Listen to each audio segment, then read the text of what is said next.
दोस्तों global music पे खेसारी लाल का गाना आया हुआ है कि बॉम्ब लगा तारा।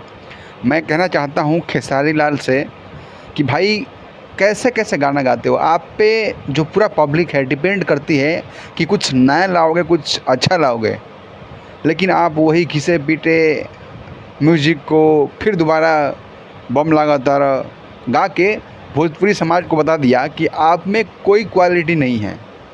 बिना क्वालिटी के चल रहे हो और इधर का उधर, उधर का इधर करके चल रहे हो। भाई ऐसे नहीं चलता। एक आप सुपरस्टार हो, आपसे लोगों को उम्मीद है और आप वही रेंग रहे हो खींचे हुए लकीर पे। तो ऐसा अगर करते हो तो आपके पब्लिसिटी पे डिफेक्ट पड़ेगा और आने वाले टाइम में ऐसे ही तड़तड़ा के गिर जाओगे मुंह के भरे और कोई उठाने भी नहीं आएगा।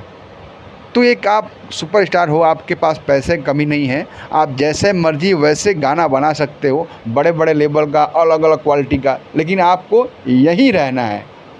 मेरा कहने का मतलब यही है कि खेसारी लाल यादव हर चीज़ से सक्षम है। अच्छा अच्छा अलग अलग डिजाइनिंग का गाना ला सकता है, लेकिन इन लोग का रेंगना है यही में, भोजपुरी में रेंग के मर जाना है। आगे अब कुछ करना नहीं है। इनकी पब्लिसिटी अब गिर रही धीरे धीरे और जाके गिरेगी। बस धन्यवाद, नमस्कार। देख रहे थे नई बस्ती ब्लॉग।